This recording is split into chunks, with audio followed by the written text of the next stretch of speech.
The Secrets of Technology is brought to you by the StarQuest Production Network and is made possible by our many generous patrons. If you'd like to support the podcast, please visit sqpn.com/give. You're listening to The Secrets of Technology.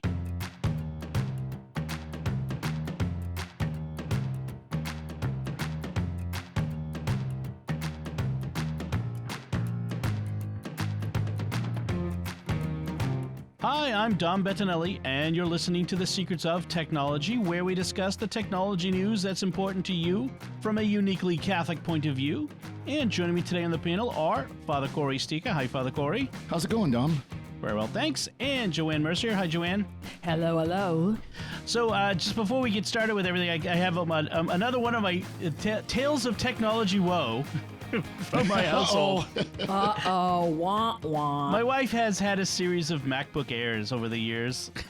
All of them have been killed by water, or as I put it the other day in our podcast, a waterborne illness. So and now the fourth one has been killed by water, has been waterboarded to death this past week. Although it's not directly her fault. She did leave it sitting open on the dining room table next to a glass of water which a child knocked over. Okay. Yeah. And this MacBook Air is it's about a year and 4 months old. Yes, but I had foresight last time. I bought AppleCare Plus, which means that instead of spending $800 on a new MacBook Air, I get to spend $300 on basically what'll probably be a new, MacBook Air refurb or whatever, however they do it. And how much was AppleCare Plus? Oh, probably like $250. So you're getting pretty close to just buying a new one anyways. I know.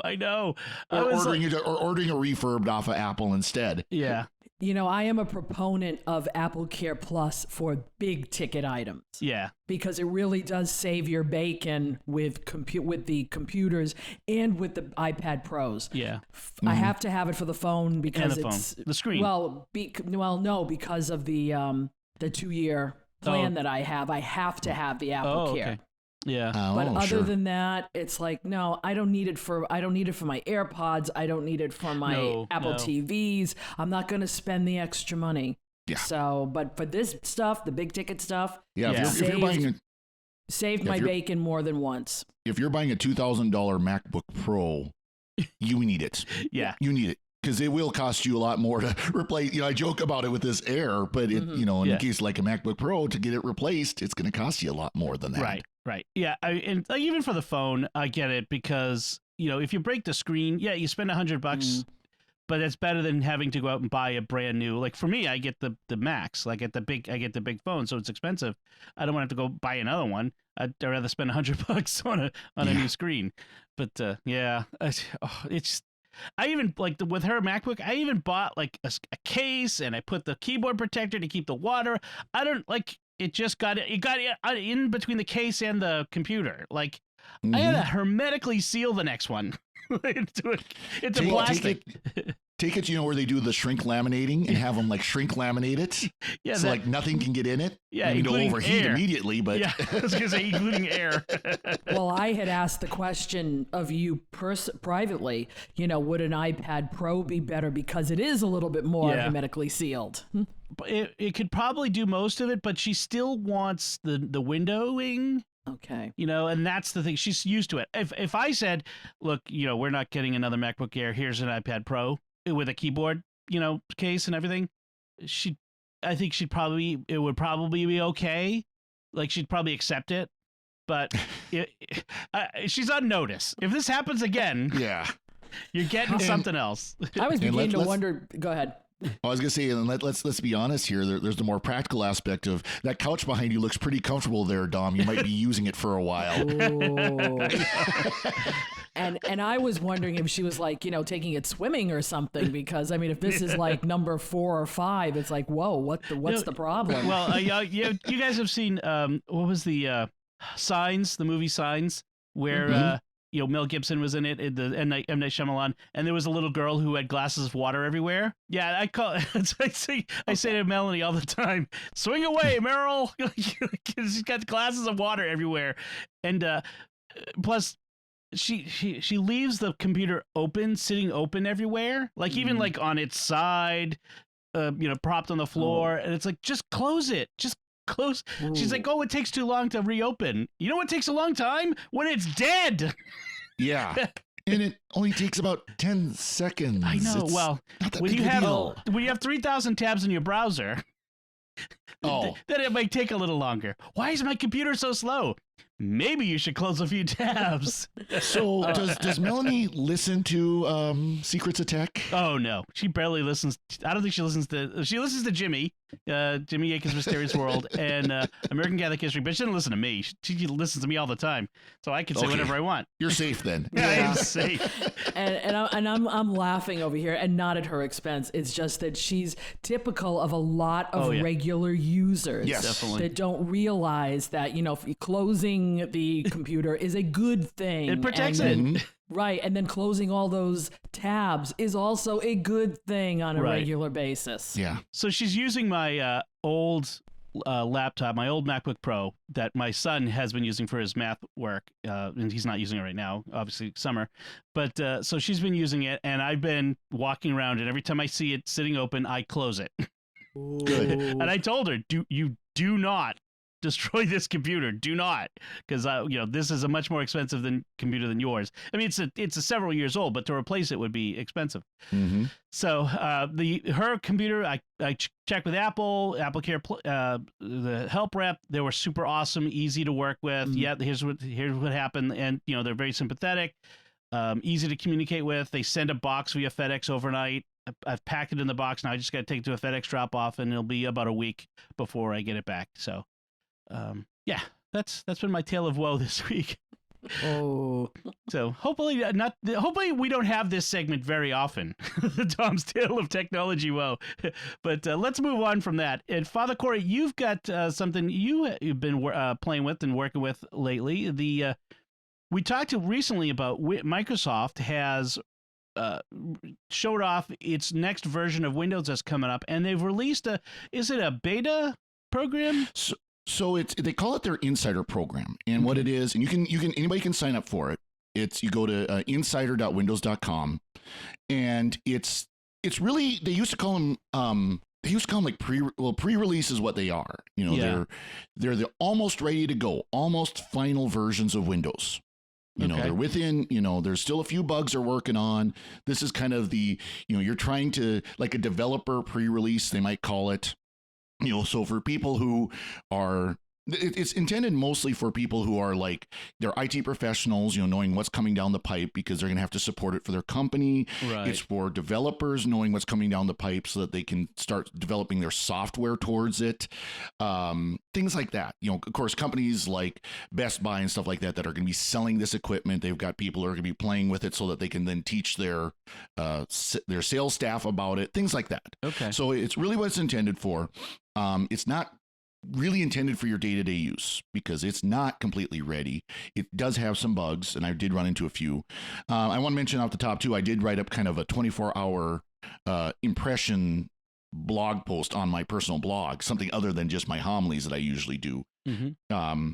We'll have a link to that, but it really was just, my system is kind of a hacker system. I mean, after all, it's a Hackintosh. Yep. So I have separate installs of Windows and Mac, and so I could upgrade my Windows install because I really don't use it very much at all. I have it for when I need it, but I don't use it very much. So like I said, it's a pre-release. It's to really see what Windows is about. Okay. And like you said, it's a pre-release, and most of the major bugs have been fixed. That aren't there, but there's still a few things. Mm-hmm. All right, so it's Windows 11.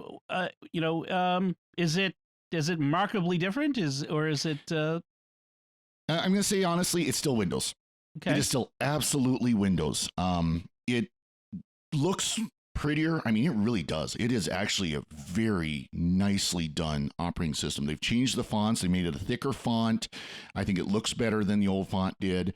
The graphical interface is very pretty. But once you get past the initial shock of this looks different, it's Windows. It operates exactly as you expect Windows to operate. Okay. It's how Windows has operated since Windows XP. This is for good and for ill, right? For good and for ill. Yeah. If you like the way Windows has operated since Windows XP, you'll love it. If you don't, you're going to hate it. There's older elements, this has always been a complaint of mine with later versions of Windows. They've always kept elements from way back when. So there are things that date back to Windows 2000. Oh, wow. In look and feel that still exists, like the control panel. The control panel is still there. Now you have to do hit the little search, the little magnifying glass and type in control panel. But it's the same control panel we've seen since Windows 2000, Windows XP. Even though there are newer ways of accessing the same functions, they still give you the old ways too. Right, and we'll talk about settings in a little bit, but settings is there, and it does a lot of things, but there are still things that you got to go to the control panel to do. Oh, wow. Okay. So did you have any issues doing the upgrade? Not really, and this just kind of surprised me, actually, especially with this being kind of a hack system, Performance-wise, this should run on any 64-bit Windows 10 system. Performance-wise, I mean, their minimum requirements, and I'm going to read it right off of Microsoft's site, 1 gigahertz or faster with 2 cores on a 64-bit processor, 4 gigs of RAM, 64 gigs or larger storage device. So that's Windows 10. That's anything. Windows 10, actually Windows 7 supports that. Yeah. I mean, so this is, it's not, are you going to get a great performance doing that? Right. No. That's minimal. But you can have the bells and whistles on? No. But it will run. Okay. The issue comes in, they've required a feature that could be used by Windows 10. And it's called the Trusted Platform Module. This is something that Intel developed in collaboration with, I'm sure, the hardware producers and Microsoft and everybody. It's very similar to the T2 chip in Apple. It's a security chip. Okay. And what it does is it handles cryptographic key stuff. So like, you create a cryptographic key, say for doing secure shell, if you're familiar with that, or with your browser, HTTPS, storage of the keys, use of the keys. It limits the use of the keys, stuff like that. One big thing it does is it does device authentication at boot. So it looks at your hardware when you boot up Windows 11 and it says, has this hardware changed? Okay. And this isn't so much for licensing of Windows. This is more like someone got access to your office and they installed a keylogger. Right. Something like that, where something was put into this machine that was not there yesterday when you shut it down. Okay. So there's a security risk. Now, of course, Microsoft is going to use it for ensuring their keys are only used on one machine and not uninstall from one and uninstall in another. But ultimately, it's, again, you think of something like a bank, think of something like a secure environment where you want to make sure that no one has been monkeying with the hardware. Right. Interesting. So. And, okay. So what is okay, go ahead. You're going to say? I was going to say, and so if you don't have that module, you can't run Windows 10. I actually had to turn that on. My system is new enough that it's built into the hardware, but it was disabled in the BIOS. I had to turn that on. Anybody if you're doing the BitLocker hard drive encryption where your file system is encrypted, you're using this. Okay. How many systems will have this? I mean, how this hardware, like this is, because all the other system requirements seem pretty low, but how long has the hardware been shipping with a trusted platform module? Do you know? I would guess probably about the last 5 years. Okay. Like my particular motherboard was first released about 3 years ago, I want to say. Okay. I've only had it for a year, but it was a little bit older when I bought it. And it, like I said, it has it built in from the manufacturer. Okay. So I would guess probably any system built within, say, the last 5 years, you should be safe. They do have, by the way, Microsoft does have a system checker that you can download, and run on Windows and say, will my system support this? Okay. And it will immediately tell you, you don't have TPM. You can't run it. Okay. I have a question for somebody who is running Windows in parallels in a virtual machine. Is this going to be a big problem? That is going to be a question that I don't know if is out there yet. I don't know. I mean, because in theory, Parallels should be able to actually work with the T2 chip if you have it in Apple to do it. Right. It would be interesting that Parallels would have to just translate the calls to the T2. Correct. Which is no different than it does with video, which is no different than it does with anything else. So somewhere I heard that Parallels is not doing that at the moment. And I don't know if they're going to wait until it comes out, wait until they see how many people really want to jump off of Windows 10. Right. Because I could stay on Windows 10 for a while. I'm only using Windows for one program, and that's Microsoft Access. Correct. So, wow. And, that's it, folks. And I know why Microsoft hasn't ported Access. I don't know, but the virtual environments running on Mac are also. They're trying to deal with the silicon upgrade too, because it's no longer an Intel chip, and so they're working on that too. So that they've got a lot on their plate. So yeah, I could see it. I could see it being something where Parallels is just going to say Parallels, VMware, all of them are just going to say wait. We'll get there. We're just not there yet. And I'm wondering if they're thinking of it for the M1 chip computers and not for the Intels, because I still have an Intel computer. Right. It may be that it's part of the upgrade to the silicon compatibility, and that you have to have a silicon in order to do it. I mean, there's all kinds of variables that are at work there. So Correct. Yeah, it's a wait and see on that, I guess. Yeah, exactly. So Father Cory, what kind of features are we looking at that they've changed here? Yeah, well, I think the first thing everybody's going to notice immediately is the start panel, and it is a panel. It is not a menu anymore. Don't call it start menu, because it's not a menu anymore. It actually is a pop-up panel that very much looks like the Android or the iOS launcher. When you've got all the list of your little icons, it looks very much like an upgraded version of that. So you've got you'll bring it up in the top section. You'll see our pinned apps. Any apps that you're going to want to run on a regular basis, you can pin them to that, and it will sit there. It's like a 6x3 panel where you can have 18 apps that you use on a regular basis. And let's be honest, most of us don't use that many apps on a day-to-day basis. Sure. We might have 10 of them we might use on a daily basis. We might have a few more we use a couple of times a week, and then everything else we have is once in a while. And there's a lot of it too. Most of us, we don't ever use again. Right. We downloaded it, we played it, we used it, we're done. Yep. We just never deleted it. So I mean, it actually it's quite nice to be able to have that pinned on there where you've got your frequent apps. And then you can click an all apps button, and that's like the menu list on Windows 10. If you bring up the start menu and you've got all the apps listed, and you can scroll through and pick your app. That's what pops up. So very easy to find all your apps. Very similar to the app drawer in Android. On Android, you can pin add your popular apps on this front screen and then swipe up, and there's all your other apps. Well, it's very similar to that. Okay. So again, very simple. And then the bottom is a recommended list. Bottom of this panel is a recommended list. And this is going to be what Windows thinks are your favorite apps that you're going to run, your different not just apps, but also documents. If you've got documents you open on a regular basis, it's going to kind of naturally show up down here. Again, this is like the recommendations that you'll see on Android and iOS and Mac OS. And, all these different operating systems are doing this, where it's trying to help you do it the most frequent or your most popular items to make it the easiest. So that's the first thing you're going to notice. Okay. Or at least the first thing you're going to use. The first thing you'll probably notice is Windows stole from Mac OS that the taskbar is in the middle.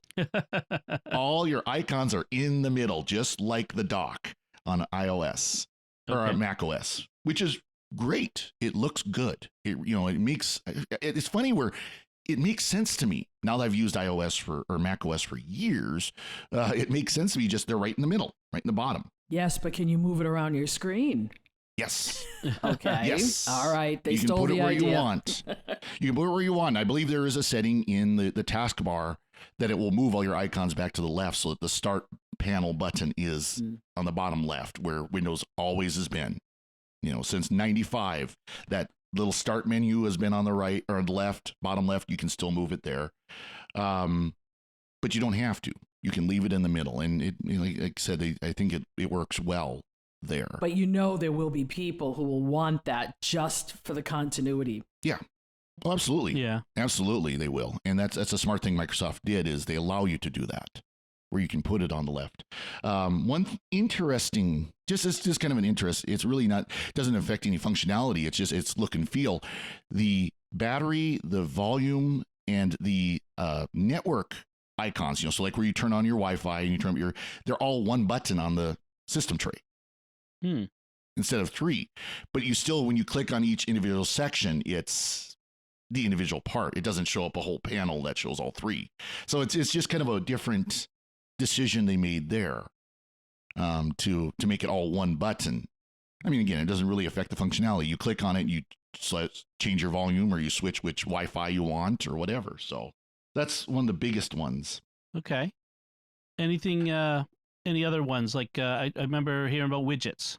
Yes, yeah, there are widgets, and it looks exactly like the old iOS Today widget panel. Like you'd swipe over and you'd have all your widgets on one screen. Mm-hmm. It looks almost identical to that. And it actually, you swipe, if you've got touchscreen, you swipe from the left to bring it up. And it shows up like on the left half of your screen, because of course you're talking about a bigger screen under Windows. Yeah, or there's a little icon for those of us who are still, retrograde and using this silly thing called mice or touchpad, Right. or mice. So, okay. One thing they really improved, how you can snap windows. You can take a window and you can snap to half a screen, or, they've made it a lot easier. They have made it so much easier. You just hover over the maximize button, the middle button of the 3 at the top right, and it'll give you different options. You can do side by side, you can do thirds, you can do a 2x2 grid, so you got quarters on your screen, which by the way is awesome if you've got a bunch of different like social media windows or apps running or whatever. You can just kind of make them all one screen. Yeah. And then you can do one that's a half and then 2 quarters. Okay. And it just makes it really easy to, you highlight over it, you pick the quadrant you want it on, and the layout in the quadrant you want, done. It just goes right there. You don't have to worry about dragging the window or anything like that anymore. So that makes it a lot easier. Final kind of upgrade that I saw was the settings windows. And it looks like the Windows 10 settings, because it's still the Windows 10 settings, but they've improved them. There's a lot of them that they have given them a lot more ability to change things, a lot more strength, a lot more robust in what you can do with it. But you still, like I said, you still have the control panel to fall back on. There's still times where, like if you're doing the volume settings, if you do sound, sound settings, it goes to the old sound control panel we've used for decades. The one that everybody's familiar with. Right. Here's your input, here's your output, here's the volume, all that stuff. So.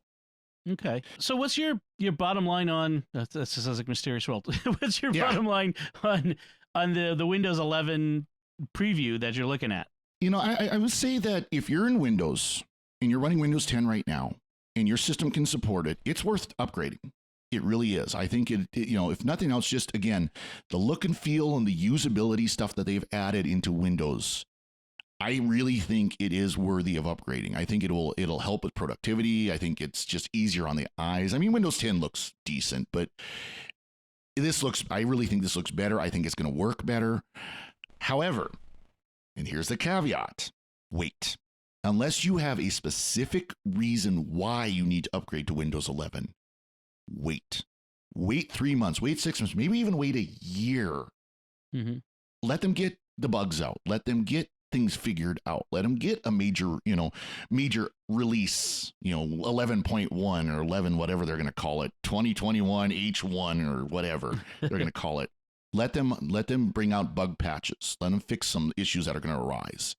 Because I've got here's kind of a minor one. And I don't know if it's a driver issue or if it's a Windows issue, but if I'm watching a YouTube video and I'm working on something else, let's say I've got YouTube up and I'm doing email. If I click back on that YouTube video, that screen will flash blank for about 2 seconds. Like literally the monitor will lose connection, because then it will bring up the display port, thing on the window that a new source. So basically the monitor is shutting down and restarting, and it takes about 2 seconds at least for these particular monitors to do that. That's a minor bug. It doesn't affect the operating system. It doesn't freeze. It's just I can't use that monitor for 2 seconds. Right. So yeah, that's the sort of stuff that just gets it gets under your skin. It's annoying, it's not fatal to the system. I mean, it's this and this recommendation is very similar to, like, those who are on Mac OS and you know looking at Big Sur. Wait until they get some of the bugs fixed. Right. Wait for like with Mac OS, I always say wait for the 0.1 update. Wait till 0.2. 0.2. Yep. Or whatever the second bug fix update that comes out is. Yep. That's safer. Unless you're intrepid, and sometimes I get foolishly intrepid. Right. So. Right. And again, sometimes there are going to be times where you say, well, I need this feature this operating system provides, this new version provides. Yeah. That the old one doesn't. So if there, I can't think of any right now, because as far as I know, anything that was written for 64-bit Windows will run without any problem. They do have the 32-bit to 64-bit emulator, quote unquote. They call it Windows on Windows 32 to 64. I believe that is still in here. So 32-bit operating or 32-bit versions. If you know what that means, that means older software. Mm-hmm. Should still run. No, the stuff for Windows 3.1 won't. But right. Yeah, it still doesn't. But we got later on, by the way, spoiler, we've got something later on that will help you run those old Windows 3.1 apps. You won't expect what it is. Yeah, but you won't guess. So I mean, as far as most people aren't going to need to upgrade this. And let's, again, like I said, maybe within, any system built within the last 5 years will support this because of the security module, the TPM module. Mm-hmm.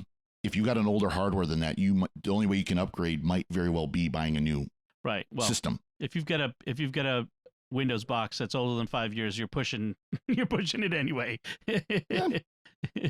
Exactly. So yeah, I mean most computer hardware, even Macs, I say, like if you're over 5 years old, I mean and you're not going to upgrade it, sure, that's fine. But if you're looking to keep upgrading, over anything over 5 years old is going to be pushing it.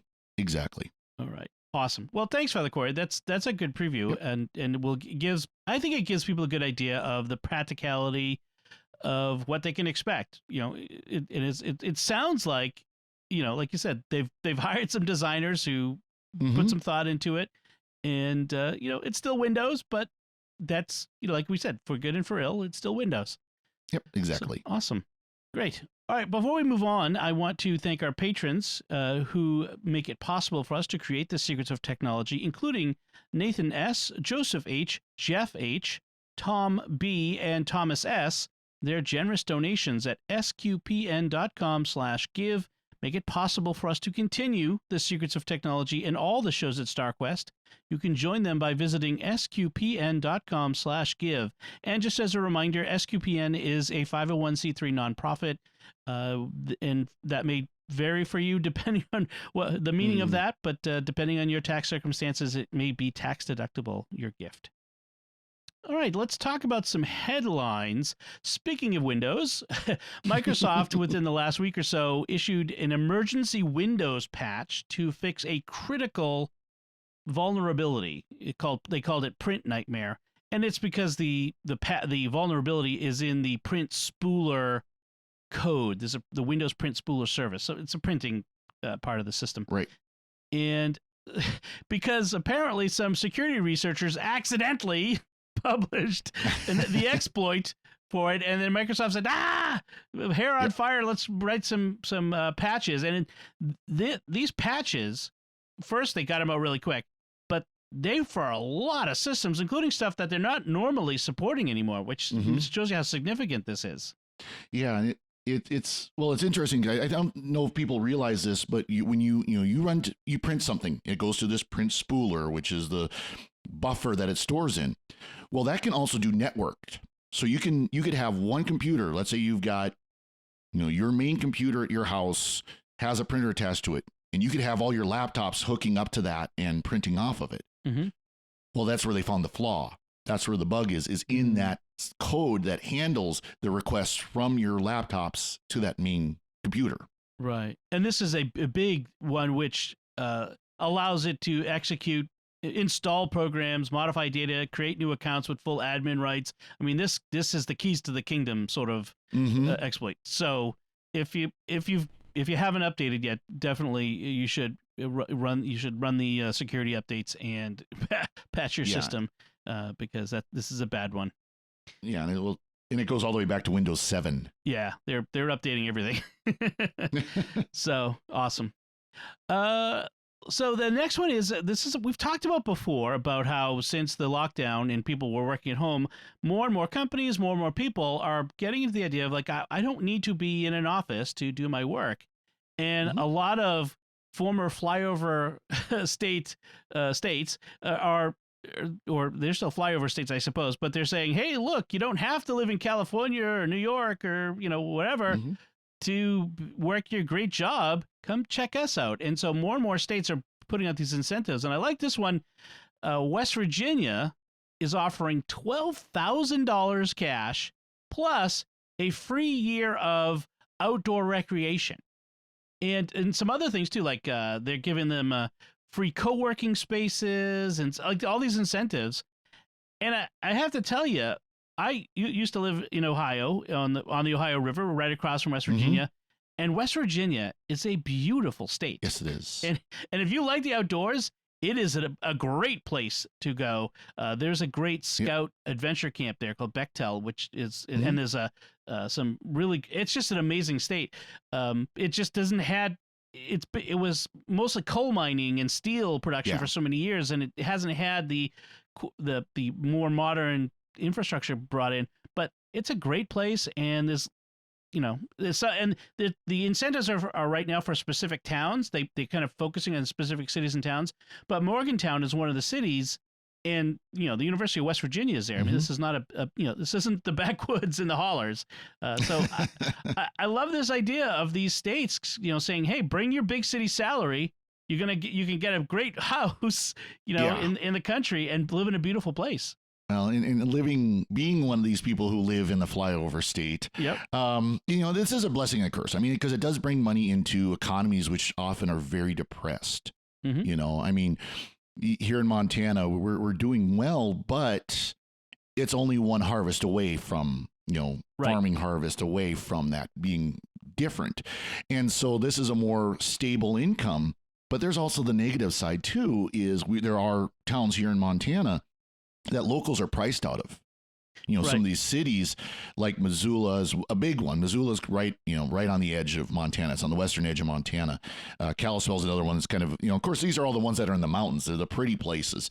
Right. But locals are starting to move out of there because they can't afford to be in these, because of people who are making, six-figure incomes and buying houses that are, twice the size of what they had in California, for example. Right. So there's a plus and minus, but it is good though, because it does bring money into the state. Right. That is so needed. And, we do have the infrastructure here now. A lot of, especially again, the bigger towns do have good internet or decent internet, at least. We do have, the recreation and the entertainment and the food and all these things that people want. Yeah. But they don't realize it because it's not California or New England or New York City or even Denver, like the big cities out west. Like you don't even have to be in the western cities like that aren't on the coast, but even just outside of them. Yeah, and you're right. There are the pluses and minuses. It also sometimes bring cultural changes. So there's a certain culture to these towns and these states, and people moving in from outside will bring their points of view, the way of living, all that sort of stuff, for positive and negative. I mean, it's not always a negative. It works both ways. Yeah. Yeah. And they bring it with them, but that can be a shock to the system to see your place changing around you. Well, that's part of the reason why, a lot of these cities have, much more lively, food culture now, brewery culture, things like that, is because people are bringing them from out of state, and that enriches everyone. So, I mean, there's both good and bad. Yes. Hey, my husband and I have considered moving to Vermont for retirement. So their little incentive is nice. We just don't have the type of jobs that we could do remotely. Distance, right? Yeah. We don't. We're hands-on with the people type jobs. So Dom, when are we moving SQPN Studio to West Virginia? I tell you, it's more south, so that fits Melanie's requirements. She will not move any further north than Boston anymore. The Texas girl. No more additional winter. Yeah. Oh, I tell you, in West Virginia, it's close. Like there are parts of West Virginia, it's not far to Pittsburgh, Baltimore, D.C., the ocean. You know, this West Virginia thing has some like, interesting ideas to it. Oh, here we go. Yeah, he's thinking. He's thinking. Again, Melanie does not listen to this podcast, so. All right. Let's move on. Let's talk about our favorite tech conglomerate that everybody loves to hate, Facebook. So Facebook, as we all know, owns Oculus, the Oculus VR headsets and Oculus experience. And they had talked about they're going to start putting VR ads in. Oh, yay! No. Well, so their first company that they were going to do it with, this VR game publisher called Resolution Games, they had announced we're going to put it in their game called Blast On, and yes, we're going to test it out, see how people deal with it and how they like it, which they don't. But Blast On is a $10 paid app. And as soon as this got announced, the users, people who paid for it, freaked out. They said, "Hey, I bought this app, and now you're going to start, hitting me with ads?" And there was so many angry users that Resolution Games backed out of it, and so Facebook is back to square one. But it's this plan by Facebook to put ads everywhere. I mean, it's not like we're getting like Facebook. We get it for free, as the user. So I expect to see ads. But you pay $300 for a Oculus VR headset. I think what he's trying to do is trying to compete with things like, and I'll use this as a loose comparison, YouTube TV, where you can buy an over-the-top streaming system and still get ads. I mean, we can't take the ads away from YouTube TV, yet we still pay $65 a month. So he's trying to do that. But you know what? When it comes to games, when it comes to certain apps that you pay for, I think paying for it up front is telling everybody, I don't want an ad because I'm just going to, zip it through it and get out of there. Well, that's I've got some ads or some games on my phone that I purposely paid for in some cases. Like there's one, like what is it?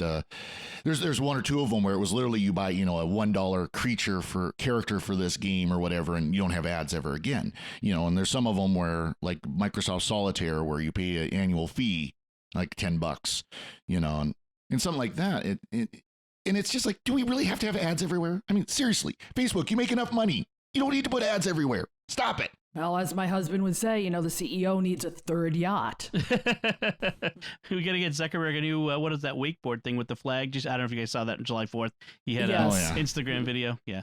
The whole thing with the headset and ads. And this is the thing is like you said, ads are everywhere and people are getting ad fatigue for one thing. I think we're going to stop seeing ads when they pop up. We're just going to ignore them.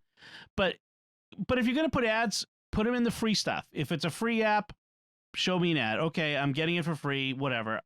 But if I'm paying for the app, if I'm paying for the experience, I don't want to. If I'm paying, like Supernatural is a workout app on VR, and it's not cheap. Now, I'm not saying that they've added ads or that they plan to, but if they were to say, and we're going to have ads, I'm going to be like, I'm already paying you a premium to do this. I don't want ads while I'm at it. So it's a problem with cable. I mean, this goes all the way back to the inventing cable. That all the new cable channels, they didn't come on without ads. I mean, yes, you've got HBO, even though I think they kind of get some ads in there too once in a while. But you got your premium cable channels that don't have ads. But your regular cable channels, they all have ads. You're paying $100 or more for all these cable channels, and every single one of them have ads. Right. Yeah. Well, I'm not paying for those because I don't. I don't watch any of those channels anymore. But that's I use over the air. That's free. I don't mind ads there. Yeah. And then I have streaming services, and honestly, I don't like to with the streaming services. I kind of avoid the ones that make me watch ads while I'm paying for the streaming service, and it's just I'm not. I don't want to. I've gotten to the point where, for one thing, the ads are so repetitive, they drive me insane. Like, Yes. at least show me different ads. Stop showing me that stupid Volvo ad with the iceberg Calvin. You know what I mean? Or a Geico commercial. Yes. Over and over. No, that's the one thing. We look at with the streaming services. My husband and I will look at the ad ones first, decide if we like the service, and then say how much is it going to cost us to get the no ad version, and then that's how we work it out. But I understand, again, if you want free, then you have to expect it. But if you're paying for it, let's back off, folks. Yeah. Well, and let's be honest, is Facebook really the place to be doing, to be providing VR ads? I mean, you look at the Facebook stream, and no, I really don't need to see about women's underwear. I get ads for it all the flipping time. Do I really need a virtual reality version of that? No, that would not be good for my spiritual life. Very good. That's a very good point. This is why I don't worry about like the machine knowing everything about me. I'm like, yeah, you don't really know everything. Although the one time they did show me about portable morgues, an ad for portable morgues on Facebook, and I'm like, what do you know about me that I don't? I'm a little concerned here, but I just keep getting ads for orthopedic shoes. But I do need, I have to, but it's constant now, and it's like, really? No, thank you. Yeah, and let's be honest, telling Facebook this is irrelevant, this doesn't work for me, it doesn't help. It does. It's like the closed door button on the elevator. It's not connected to anything. All right. Speaking of things we've talked about before, we've talked about non-fungible tokens, NFTs. Tim Berners-Lee, who he's considered the father of the World Wide Web. He wrote some of the first source code for running web pages and that sort of thing. He auctioned off an NFT representing the original source code for the web, or some of it. And now he's having to defend himself because people who don't understand what NFTs are think that what he's done is made the open source code of the web. Now he's selling it so that it is no longer open source. You have to pay to use the web. No, folks, that's not what's happening. He's basically selling an autographed poster of source code. Right? I mean, that's essentially a digital autograph poster of the source code he wrote. Nobody owns that code like that. But I have to admit, the whole thing about NFT, I don't get. I really don't. But it's just whatever. If you want to throw your money away at that, whatever. And I understand the whole crypto and all this kind of stuff. I want to understand how this works. And I know that's NFT is an offshoot of cryptocurrency and things like that. But it's still just like, you don't actually have anything. You know. I'm a tangible gal. Unless I have it, I don't want it. So, I mean, even to the point of, you can buy streaming movies, but you really don't own them. I mean, if something happens, they go away. So I'd rather buy the DVD, rip it, and at least I own something. I want a T-shirt. I'm a tangible asset. I'm a fungible, tangible asset. I bet it's out there. It must be. Yeah, I'm a fungible, tangible asset. But okay, so all right. So thank you, Tim Berners-Lee. If anybody would like to, I don't know if the auction is still open, frankly, but if it's still open, the bidding was starting at $1,000, which sounds like and it's going to charity. It's not like it's going into his pocket. So Joanne, you mentioned an interesting bit of news, which is that Apple TV Plus, the streaming service, has got 34 Emmy nominations. A lot of them for Ted Lasso, which well deserved. I love Ted Lasso. Also, I should mention one of my favorites on Disney Plus, Mandalorian, nominated for many Emmys, including Best Drama Series. So very worth. But there's no category for cutest character, which Oh, jeez. Grogu. But we mentioned that not because we're talking about Emmys, but just because it shows a shift in how Hollywood looks at streaming services. It really is, because I'm a TV person more than a movie person. So every year when the Emmy nominations come out, I go down the list, and I'm going through everything, and I'm seeing things like YouTube Originals, Facebook Watch, and I'm like, you're kidding me. I expect to see Netflix and all the others, but it seems like all of this content that's being produced, no matter where, is now getting the attention of Hollywood. and they're seeing the value or not in some of these, offerings, and they're starting to say, okay, this is worthy of. But I'm wondering in the whole mix how much, I'm not a YouTube watcher. I know a lot of the younger set are, and that's where they get their entertainment. Does this mean there's going to be a shift towards YouTube and Facebook, God forbid, becoming now, providing us entertainment with those ads, just throwing those ads in? Because unless you buy YouTube, not YouTube TV, but YouTube Premium, you're seeing ads every, what is it, 10 minutes or something? Ad blocker, excuse me. Okay. If you get a good, I'm looking for a better ad blocker on my Safari, but you bring up a good point, which is I think the Emmys in Hollywood are following what viewers are doing, which is more and more people are getting their entertainment or diversifying their entertainment and watching more YouTube videos. And frankly, I look at some of these YouTube channels, they're these non-Hollywood, just regular folk, and some of the production values, some of the content is awesome. Townsend's is a how do I describe it? And this is the other thing is you never see this on regular TV because they're so niche. He is it's this guy in Indiana who owns a store that sells reenacting gear for Revolutionary War, 18th century gear, and he started this channel 10 years ago, and he food recipes from the 18th century. They build things. They built a house, like a log cabin, and they show foraging and all this stuff. But it's all history. It's all really good history and stuff. And I'm like, this is something that would never get made in Hollywood. And yet they have 1.5 million subscribers. Some of their videos get more views than a lot of network TV shows. And this is the sort of thing. And this is one channel of the millions that are out there. I think Hollywood is seeing the shift. I was going to say, and let's not forget the virus in the room. The fact is, there are many places people were locked up for the past year and they couldn't go to the movies. And so they had to go to things like Facebook and YouTube and Netflix and Amazon Prime and all these other streaming sources to get their entertainment. And so Hollywood had to take all that entertainment. The big one is Greyhound. When that came out, that was kind of one of the first real big movies that was supposed to be a theater release and had to quickly switch to Apple. Was bought by Apple to release on their platform because it couldn't be released in the theater. Sony had to go, what are we going to do with this? Well, if Apple wants it, we'll give it to them. We'll sell it to them. Well, I also think that the system of which TV programming is produced is breaking down.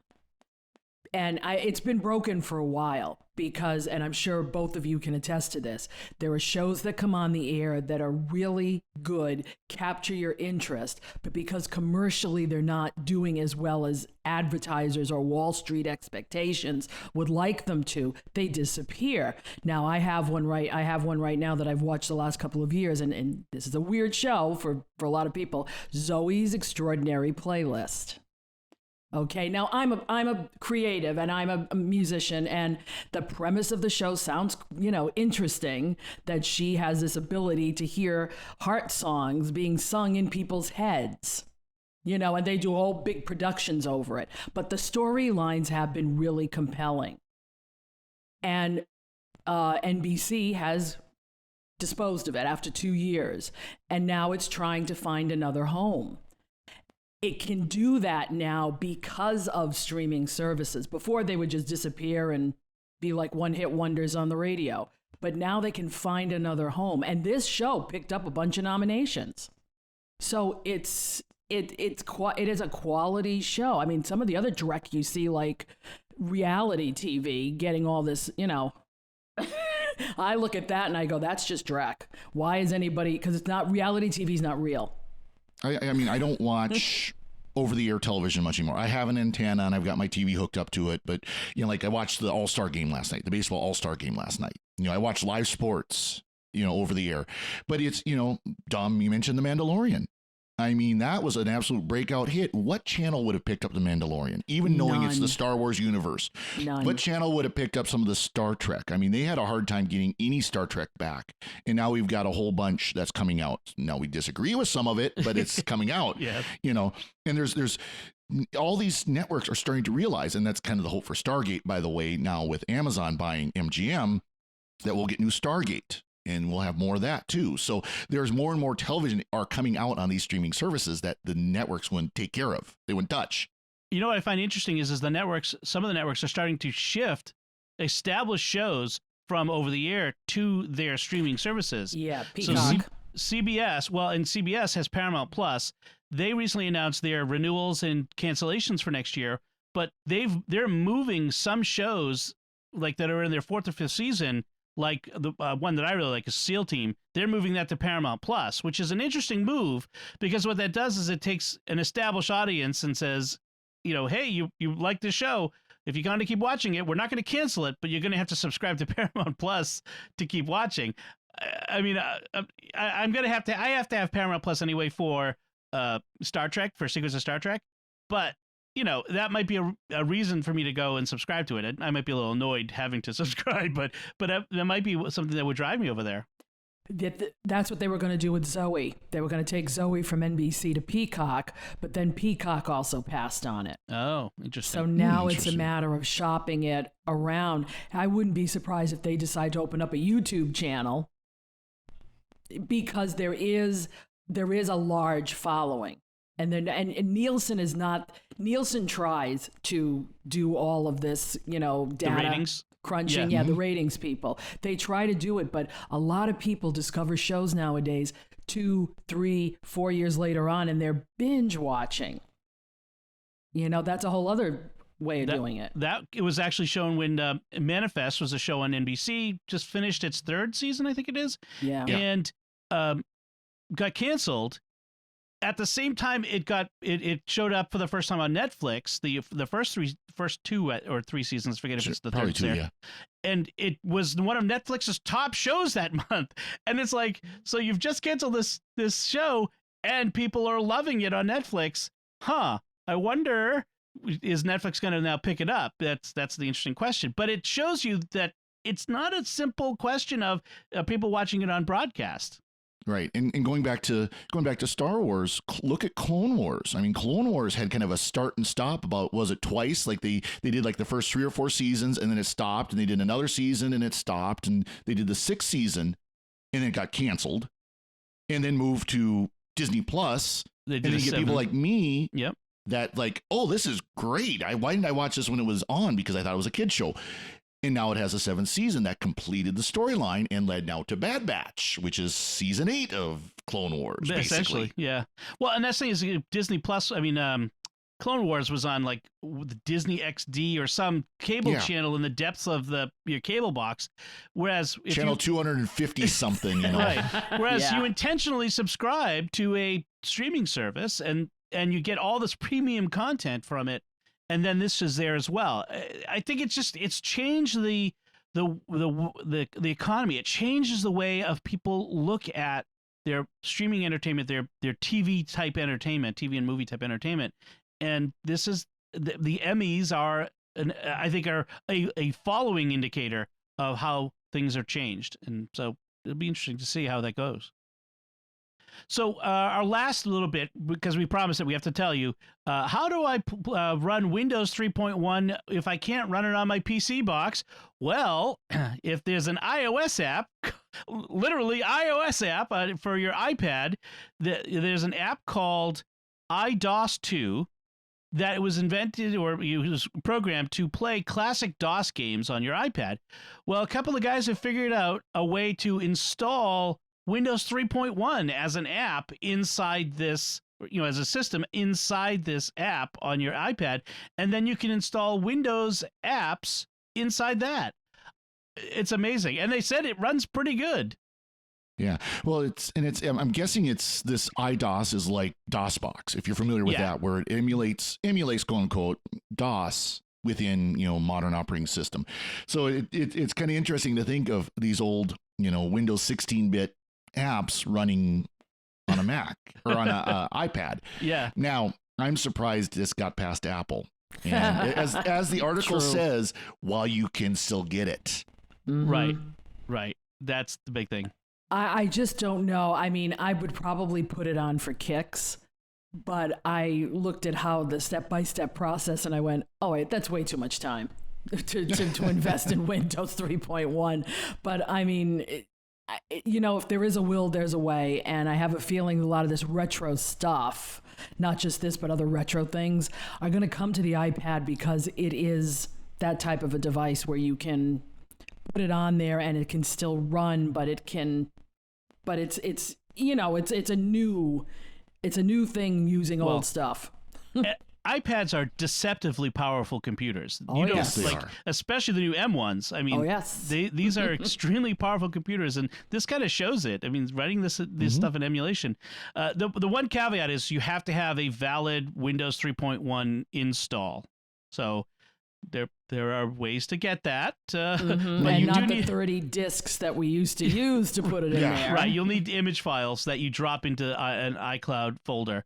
But but if you have a legitimate copy of Windows 3.1, and it says they have a step-by-step guide. We'll have a link to the article. There's a step-by-step guide to doing it, and one guy said he did it in 5 minutes. So it sounds fun. This is good.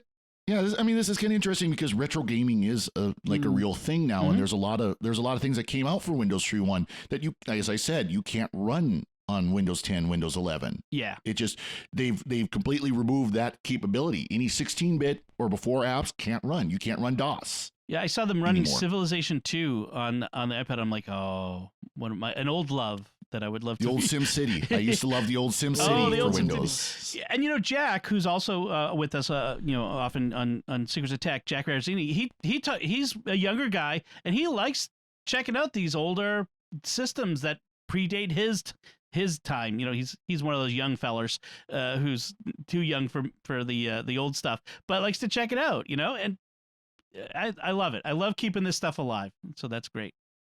All right. I think that does it for our headlines. Let's move on to our picks of the week. Joanne, what's your pick this week? Well, for those genealogy fans out there, I don't believe I've spoken about the Ancestry and the Ancestry DNA apps before. If I have, this is an update, because as I've been going through my brand new iPad Pro here, I found out this week that they came out with a new Ancestry app. Now, these apps, I always say to folks in genealogy, these apps are really valuable when you're on the go.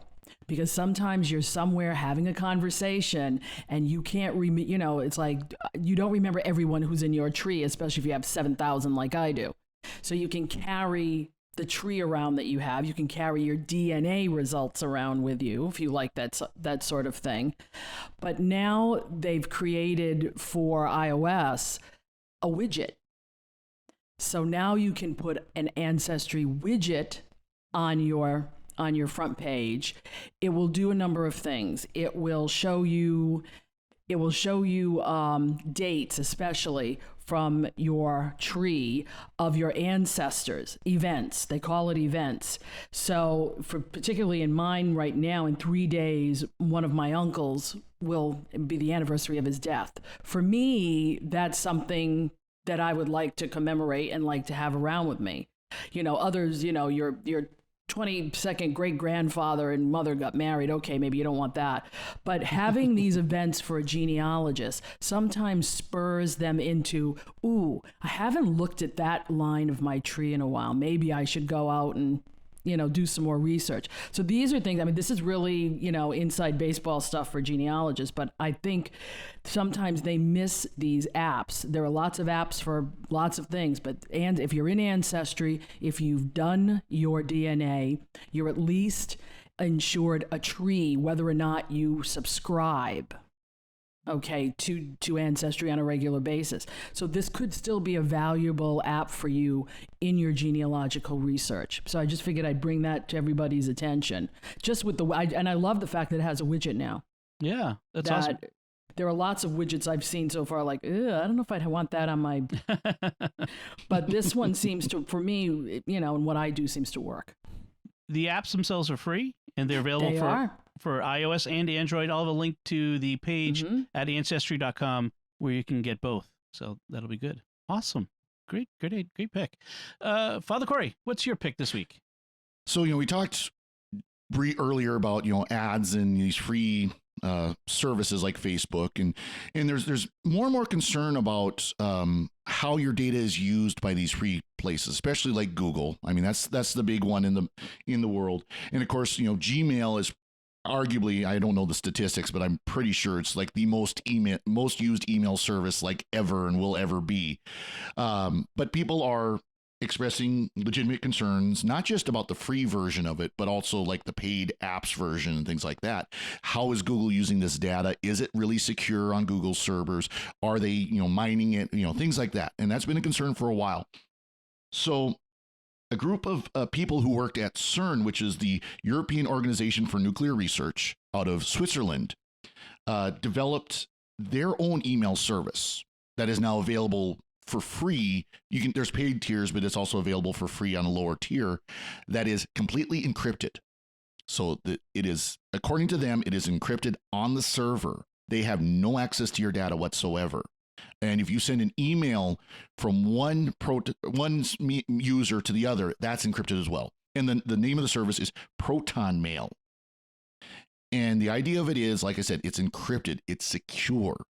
They have no way to get at your data. And there is like I said, there's a free tier that has some restrictions. Like I think you can only send like 150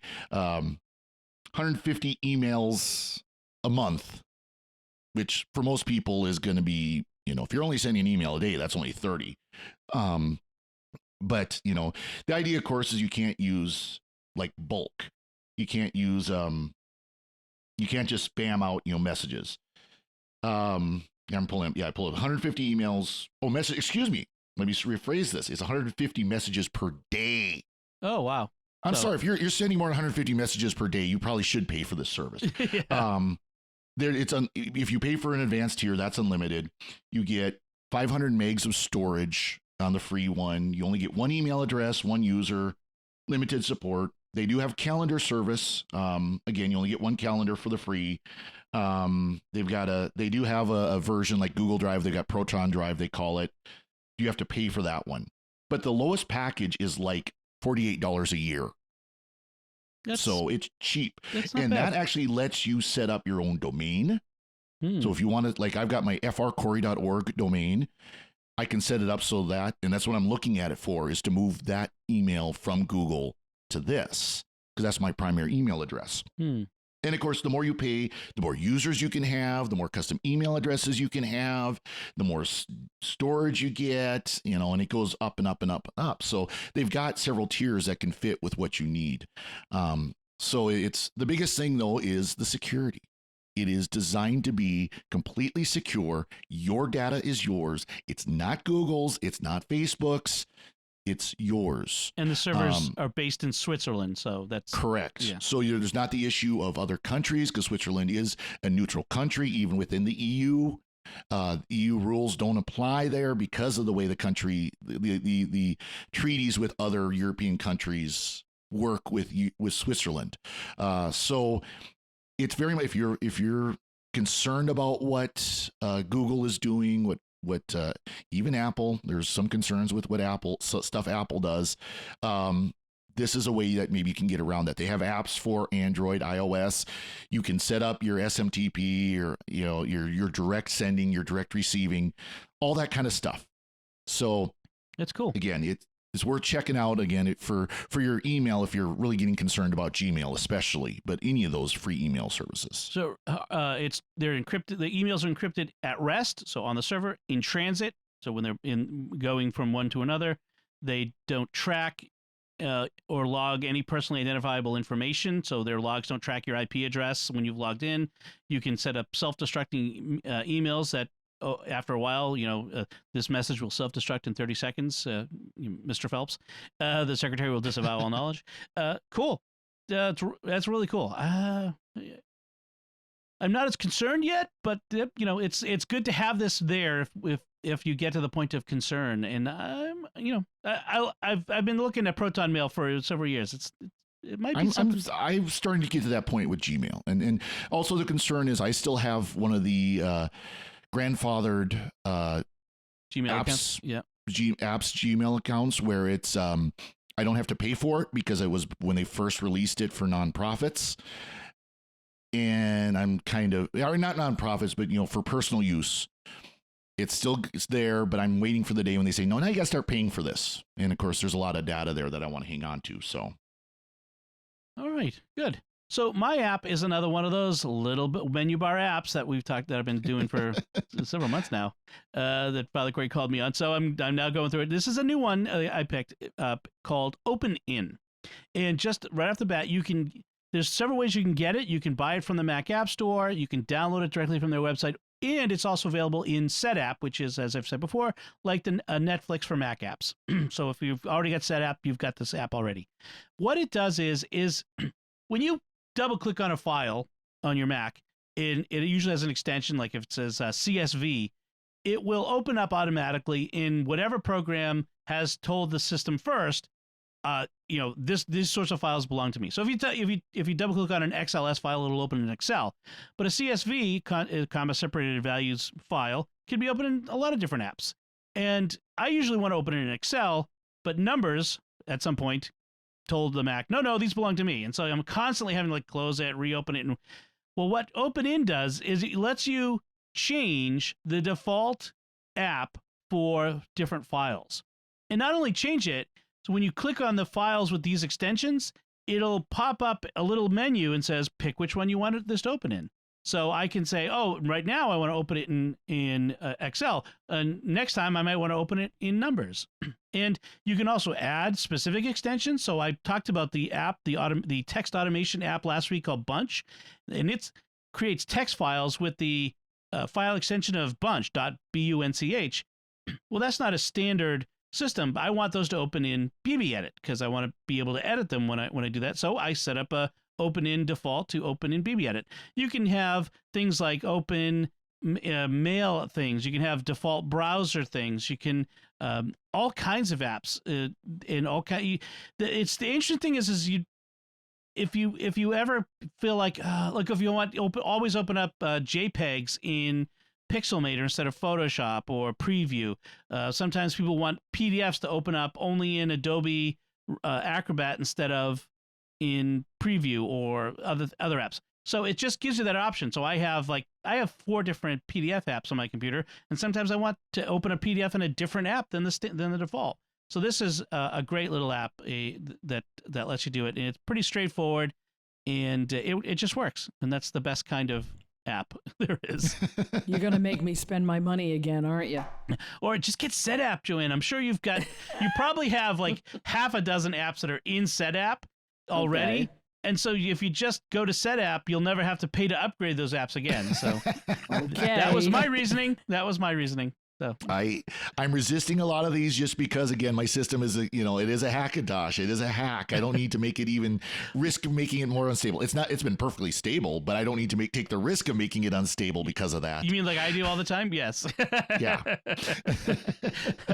All right. So that's it for picks of the week. So I think we should wrap things up. I want to first, before we wrap up, I want to recommend another SQPN show to all the listeners, one that you might enjoy. In fact, I'll know you'll enjoy it, called American Catholic History by Tom and Noel Crow. They take about 20 minutes every week and tell you a story about an interesting person of our past or a place sometimes that has something to do with our Catholic history.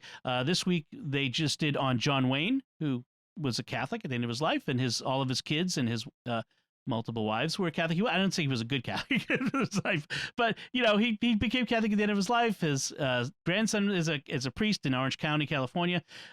Interesting stories, of course, but also people you've never heard of that are fascinating, like Stagecoach Mary, right, Father Cory? Yes. This is someone who is actually from this area, from Cascade, Montana. Well, she was a slave at the time of the Civil War, was released, ended up here working at and helping out a mission of Ursuline Sisters that is a part of my parish. We actually just last Sunday, I celebrated Mass at the church for that. That is all that's left of the mission.